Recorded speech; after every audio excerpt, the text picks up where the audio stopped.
आज मैं second chapter Pushpi पादपों पे लैंगिक प्रजनन नामक चैप्टर से आपको बताना चाहूँगा।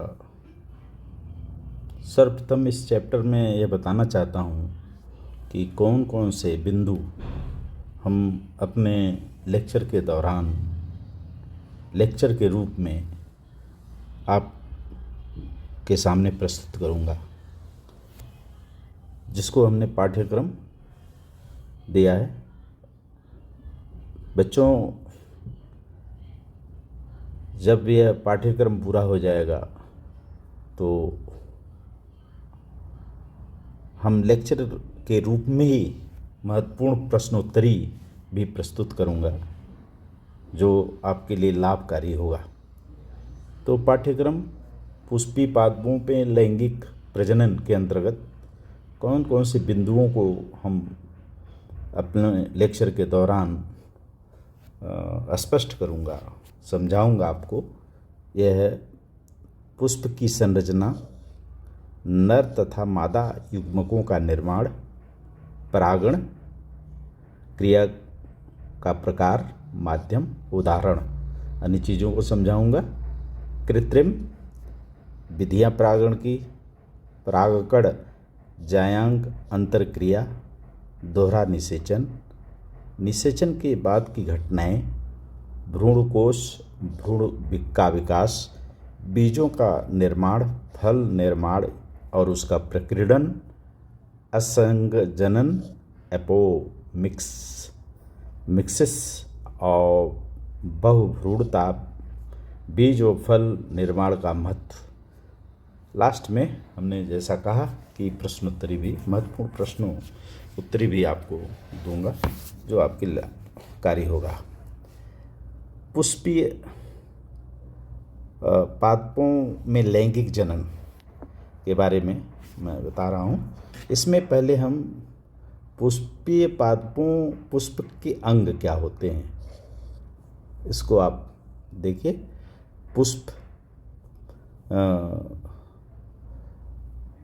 पुष्पीय पादपों में लैंगिक जनन जल और थल दोनों पर संभव होता है।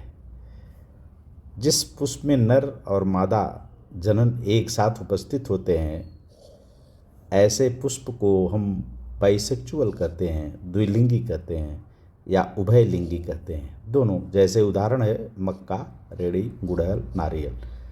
जब नर और मादा दोनों अलग अलग होते हैं तो उस ऐसे पुष्प को एक लिंगी कहा जाता है, यूनिसेक्चुअल।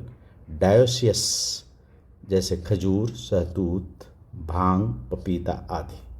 अब देखिए पुष्प के बारे में बताते हैं। एक आइडियल पुष्प यदि है, ये चित्र में है। चित्र में क्या क्या पार्ट्स हो सकते हैं पुष्प का, नीचे आप देखिए ये ग्रीन पार्ट्स है, ये रिसेप्टिकल्स, डंठल कहेंगे। रिसेप्टिकल्स के ऊपर ग्रीन पोर्शन दिखाया गया है, सेपल, सेपल कहते हैं। और ये रेड, ये कलरफुल है, पेटल। और इस देखिए यहाँ पर ये बीच में इस पोर्शन को स्टिग्मा स्टाइल ओवरी, जिसको कार्पेल कहेंगे। इसको गाइनोशियम भी कहते हैं,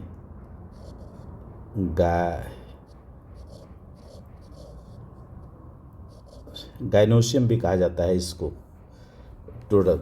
जिसमें देखिए ऊपर स्टिग्मा है, इस नलीनुमा आकार का जो है स्टाइल, और एक गोल पोर्शन जो ओवरी कहलाता है, जिसमें ओव्यूल्स होता है। और दूसरा देखिए है फिलामेंट, ऊपर एक रेड कलर का देखिए एक, जिसको एंथर और फिलामेंट, इसको स्टेमेन, और इसको हम सामूहिक रूप से एंड्रोशियम कहेंगे, एंड्रोशियम। तो आप देखिए फ्लावर के पार्ट्स हो गए। फ्लावर के पार्ट्स के बाद पुष्पों में उपस्थिति के हिसाब से, माने इनमें सभी चीज़ें उपस्थित है। उसके पुष्प के बाह्यदल, पंखुड़ी, पुंकेसर, स्त्री केसर, इसकी उपस्थिति के आधार पर हम जो है इसको वर्गीकृत कर सकते हैं। दो श्रेणियों में वर्गीकृत किया गया फूल को। एक कहते हैं कंप्लीट, पूरा फूल। कंप्लीट फूल ऐसे फूल चारों तत्वों के मिलकर बने होते हैं। पूरे पुष्प, गुलाब, उभयलिंगी फूल, ये हैं चारों तत्व होते हैं। चारों तत्व कौन? बाह्यदल, पंखुड़ी, पुंकेसर और स्त्रीकेसर। अधूरे फल, अधूरे पुष्प किसको कहेंगे? Incomplete flower.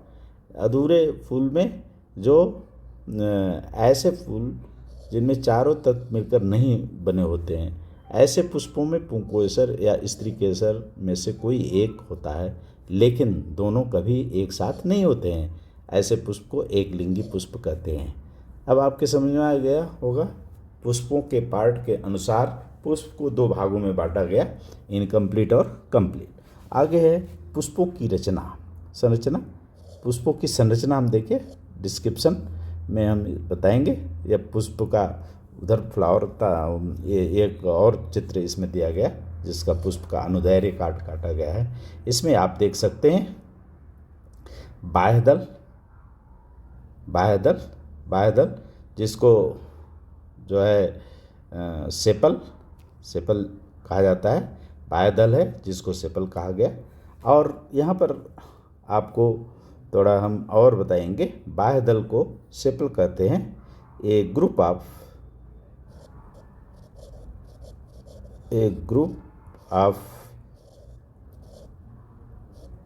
Sepal is called calyx.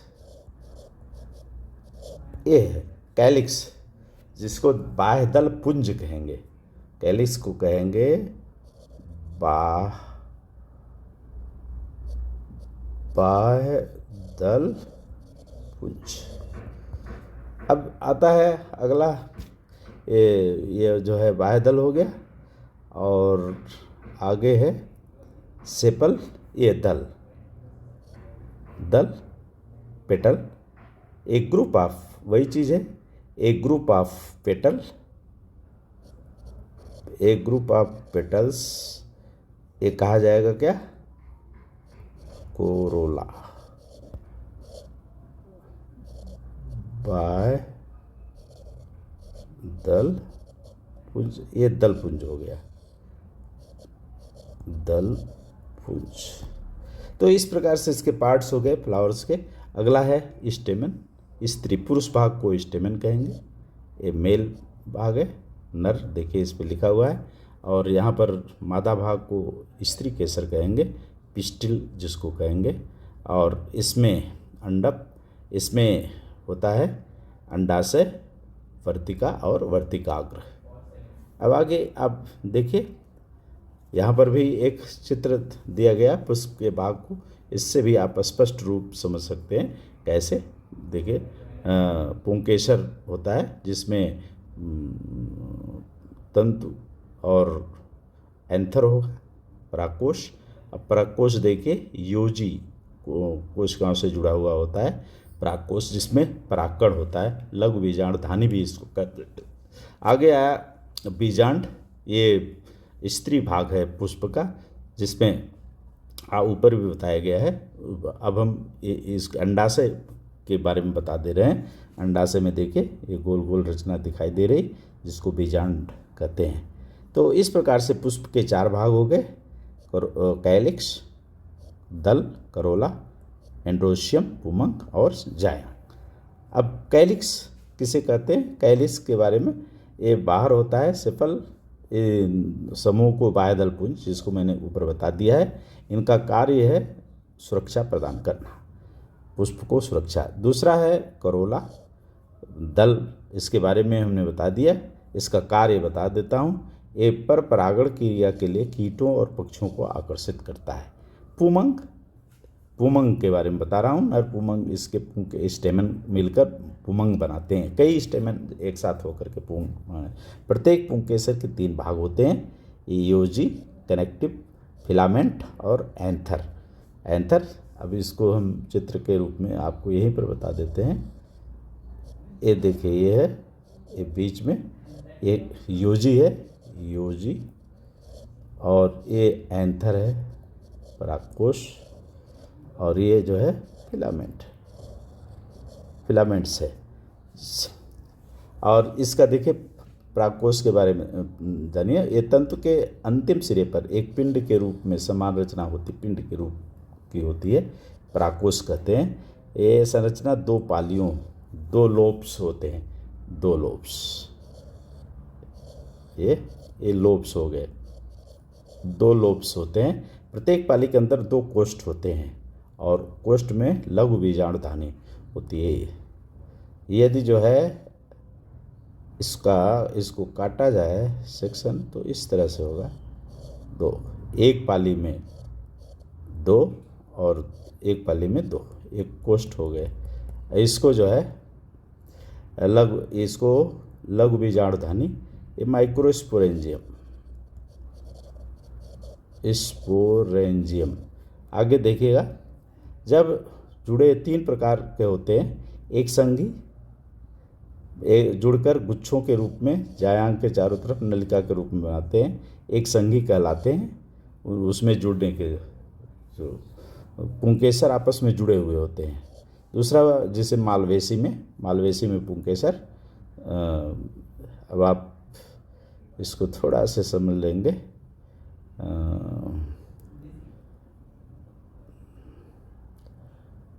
ये जो है स्त्री केसर है, नली के रूप में होता है और इस पर सब लगे होते हैं इस तरह से। ये जो है स्टेमन और ये पिस्टिल। इधर ये नली हुआ, नली के बीच द्विशृंगी जिसमें दो समूह होते हैं, वो 9+1, जैसे मटर में देखिए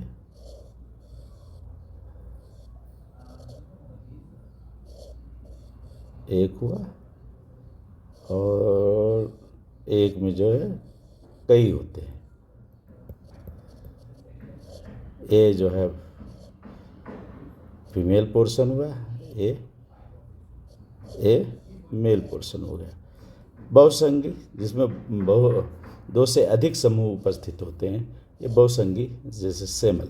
तो इस प्रकार से ये है परागकोश संप्रस्थ काट। देखिए चार भाग हमने बताया ऊपर, ये पोलन सैक है, चार भाग, ये लोब्स हैं और इन लोब्स, एक लोब्स में चार, एक दूसरा लोब से चार। आगे है लघु बीजाण परतें। अब लघु बीजाणुधानी अर्थात परागकोश को जब काटेंगे तो इसमें परतें आती हैं, चार परतें घिरी होती हैं, एंडोशियम, एंडोथेशियम और मिडिल लेयर, इसको टैप्टम कहते हैं। यहाँ पर देखिए है एपिडर्मिस, एंडोथीसियम इसके नीचे, उसके नीचे मिडिल लेयर और microspore mother cells, tapetum cells जो नरिश करता है माइक्रोस्पोर मदर सेल को, अर्थात माइक्रोस्पोर पैदा करने में ये नरिशमेंट देता है। यहाँ पर भी यही रचना है। ये परत देखिए प्रदान करता है, अस्फुटन होने पर विकसित परागकणों को पोषण प्रदान करता है। कौन पोषण प्रदान करता है? ये जो है टैप्टम। तो इस प्रकार से देखिए ये इधर भी एक मैच्योर परागकोश का, मैच्योर परिपक्व परागकोश का यहाँ पर है। देखिए पालन ग्रह किस तरह से डिस्पर्स हुआ है। जब ये डेहिसेंट होता है, जब पक जाता है, मैच्योर हो जाता है, उस समय डेहिसेंट फूट जाता है, फूट कर बाहर निकलता है। अब देखिए इसकी रचना, एक परागकण की रचना देखिए। इसके बाहरी भाग को एक साइन कांटे नुमा होता है, उसके अंदर एंटाइन, और इसी बाहरी परत पर जर्मपोर होता है जहाँ से पॉलन ट्यूब बाहर निकलता है। निषेचन के लिए ज़रूरी होता है पॉलन ट्यूब डेवलप होना, और न्यूक्लियस है और साइटोप्लाज्म। ये रचना हो गई एक परागकण का। अब आगे आता है जायांग, स्त्री भाग, फूल का स्त्री भाग जिसको जायांग कहते हैं। जायांग इस जायांग में जैसा आपने देख लिया, जायांग में 3 भाग होते हैं, स्टिग्मा, स्टाइल और ओरी। स्टिग्मा, स्टाइल और ओरी, ये 3 भाग होते हैं। ये अंडाशय से जुड़कर वर्तिकाग्र कहते हैं। अब ये तीनों भाग, अंडाशय के बारे में हम थोड़ा बता रहे हैं आपको। अंडाशय ओरी के अंदर गर्भाशय ओरियन कैविटी है जिसके अनेक बीजांड ओव्यूल्स होते हैं जो प्लेसेंटा अफरा से अवस्थित होते हैं, उससे लगे होते हैं, और दीर्घ मेगा स्पोरेंजियम जिसको बीजांड कहते हैं, इसके अंदर बीजांड होता है। अब किसी किसी अंडाशय में एक बीजांड हो सकता है, जैसे एक अंडाशय में एक बीजांड होता है, सूरजमुखी हो गया। अनेक बीजांड होते हैं, पपीता, आर्किड, और मादा युग्मक बनते ही ओवम अंडाणु कहते हैं, जिसको मादा युग्मक अर्थात जो फर्टिलाइजेशन के लिए होता है जिसको ओवम या अंडाणु कहते हैं। एक बीजांड की संरचना यहाँ पर देखिए कैसे होगा। एक आइडियल बीजांड, परिपक्व बीजांड के मध्य आयाम काट का यहाँ पर हमने शो किया है। इसमें देखिए बीजांडासन जिस पर बीजांड स्थित होता है, और उसमें बीजांड वृत्त कहते हैं जो लगा हुआ डंठल की तरह रचना होती है। उसके अंदर देखिए ये कोशिकाएं हैं जिससे नरिशमेंट इसको पौधा देता है। अब देखिए ये गोलीय रचना है। ऊपर की तरफ आइए, ऊपर की तरफ जो ये सेल है जिसको चैलाजा या निभाग कहते हैं, निभाग हो गया। और उसके बाहर बाह्य त्वचा और इनर त्वचा होती है जिसको अध्यांतरण कहते हैं, इंटुगमेंट्स कहते हैं। एक पोर लाइक स्ट्रक्चर है जिसको बीजांड द्वार कहेंगे। बीजांड द्वार के अंदर घुसेंगे तो इसी द्वार के से जस्ट लगा हुआ बीजांड काय होता है, न्यूसेलस कहते हैं इसको, न्यूसेलस। और अंदर जो है एक गोल रचना है जो बीजांड कहलाएगा, अंडप कहलाएगा, भ्रूणकोश, एम्ब्रियोसैक इसको कहेंगे, इस गोल रचना को। इसमें क्या क्या होता है देखिए, इसमें भ्रूणकोश में आगे देखिए और स्पष्ट चित्र होगा, ये आपको चित्र आगे आपको इसमें क्या क्या रचनाएं होंगी। इसमें यदि आप हम चित्र बनाकर दिखा सकते हैं, इससे एक सिरे पर इसके 3 कोशिकाएं एक साथ हैं। इसमें जो है प्रतिध्रुवी कोशिकाएं, इसको प्रतिध्रुवी कोशिका कहेंगे। बीच में ये 2n होता है, इसमें ये जो है इसको द्वितीयक केंद्रक कहेंगे, द्वितीयक केंद्रक। और नीचे की तरफ ऊपर की तरफ है अंड कोशिका, ये अंड कोशिका हो गई। और नीचे हो गया सहायक कोशिकाएं, इसको सहायक कोशिकाएं कहते हैं, सहायक कोशिकाएं, सहायक कोशिकाएं। तो इस प्रकार से सहायक कोशिका ये हो गया, वो हो गया। अब देखिए इसमें इसी को हम जो है भ्रूणकोश कहते हैं, भ्रूणकोश या एम्ब्रियोसैक। तो ये मादा रचना है। अब इसके बारे में देखिए, अंडाशय, बीजांडासन जो अंडाशय के एक या बीजांड होते हैं जो चपटे गुद्दीदार बीजांडासन से जुड़े होते हैं। अंडाशय एक से अधिक अंडप होने के कारण 2 प्रकार का होता है। अब एक से अधिक अंडप है उसके अंदर, तो 2 प्रकार का हुआ, संयुक्त अंडपी जुड़े हुए, सभी बीजांड जुड़े हुए जैसे टमाटर में, और मुक्त अंडपी जब जो है अंडप पृथक पृथक होते हैं। बीजांडासन बीजांडों का बीजांडाशय में बीजांड लगने के क्रम को बीजांड न्यास कहते हैं। ये 5 प्रकार का होता है बीजांड। बीजांड अंडाशय में लगे होने के कारण सीमांत, इसमें क्या होता है, बीजांड अंडाशय से विकसित अधर सीवन कतारों में व्यवस्थित होता है। ये देखिए, ये सीवन है, किनारा है जहाँ से ये विकसित है। दूसरा है स्तंभी। स्तंभी बीजांड बहुकोष्ठीय अंडाशय में लगे रहते हैं। कोष्ठकों में बीजांडों की संख्या समान होती है। अब जैसे एक कोष्ठक है, देखिए 1 2 3 4 5, ये चैम्बर है, इस पर 2 2 बीजांड लगे हुए हैं, ये कोष्ठक है, अंडाशय में कोष्ठक बन जाता है। भित्ति तीसरा है, अंडाशय में परिधि है, भाग लगे होते हैं और अंडाशय एक कोष्ठ होता है, परंतु कुछ पादपों में आभासी पट्ट, जैसे क्रूसिफोरी में आभासी पट्ट बन जाता है।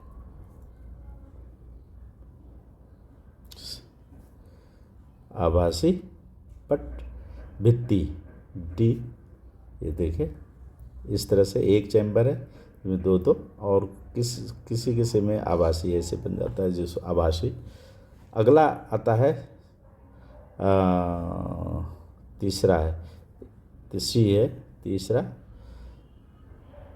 ती हो गया। तीसरा है मुक्त स्तंभी। मुक्त स्तंभी केंद्र पर लगे होते हैं, प्रिमरोज और डायनेसिस मुक्त स्तंभी। मुक्त स्तंभी देखिए, स्तंभी बी। अगला है अध्यारी बीजांडनाशन। एक कोष्ठी अंडाशय के आधार से विकसित होकर बीजांड आधार पर होता है, जैसे गेंदा, सूरजमुखी इसमें होता है। ये होता है इसमें जो है आधार से लगा हुआ अध्याती ये है। और आप देखेंगे मुक्त स्तंभी, परिधीय भित्ति हो गया तीसरा, ये हो गया। तो इस प्रकार से आप बीजांडों के लगे रहने से, तो ये लगे रहने के फैशन के अनुसार, बीजांडन्यास पर लगे रहने के फैशन के अनुसार इसको विभाजित कर सकते हैं अंडाशय को। सीमांत, स्तंभी, केंद्री, भित्ति, आधार लग्न और प्रतिभित्ति बीजांडन्यास, इनके अनुसार जो है ये हो गया। अगला है पुष्प के मुख्य भाग एवं उनके कार्य। अब पुष्प के क्या कार्य हैं, देखिए। पुष्प को पौधे से जोड़ने का कार्य करता है। पहला, पुष्प के अन्य भागों को आधार बनाता है। पुष्प की कलिका अवस्था में आंतरिक भागों की रक्षा करता है। यह परागण हेतु कीटों, पक्षियों को आकर्षित करता है। यह पुष्प का रंगीन भाग होता है। पुष्प में 2 भाग होते हैं, नर तंतु फिलामेंट एंथर, नर भाग में परागकोश कहते हैं, परागकण का निर्माण करता है। सभी पुंकेसर मिलकर एंडोशियम का निर्माण करते हैं। जायांग स्त्री भाग होता है। ये एक या अनेकों अंडप कार्पेल से मिल के बना हुआ होता है और प्रत्येक अंडप 3 भाग होते हैं। ओरी हुआ, पुष्पासन से लगा चौड़ा फूला हिस्सा होता है ओरी, और जिसमें बीजांड ओव्यूल्स होते हैं। और निषेचन के पश्चात अंडाशय से फल का निर्माण होता है, बीजांड से बीज का निर्माण हो जाता है। वर्तिकाग्र अंडाशय ऊपर पतला लंबा भाग होता है और वर्तिका यह ऊपर चिपचिपा भाग होता है। एक फूल के कार्य, ये तो मुख्य भाग एवं उनके कार्य। अब एक फूल के कार्य क्या हुआ, एक फूल माने मिलाकर फूल का सभी भाग मिलकर के क्या काम करते हैं। फूलों गैमेटोफाइट विकसित होता है। निषेचन डायस्पोर पैदा कर सकते हैं। निषेचन फूल, अंडाशय, फल और विकसित जिसे बीज बनता है। फूलों का सबसे महत्वपूर्ण प्रजनन नर और युग्मक मिलन मदद करते हैं। कुछ पक्षियों, कीड़ों अमृत प्रदान और जो परागकण को एक फूल के रूप में दूसरे फूल पर स्थानांतरित करने में मदद करते, परागण क्रिया संपन्न करते हैं। फूलों को सेल्फिक को बढ़ावा दे सेल्फिंग को बढ़ावा, यानी एक ही पुष्प के शुक्राणु अंडाणुओं को मिलन, क्रॉस निषेचन, यानी विभिन्न पुष्प शुक्राणु और अंडों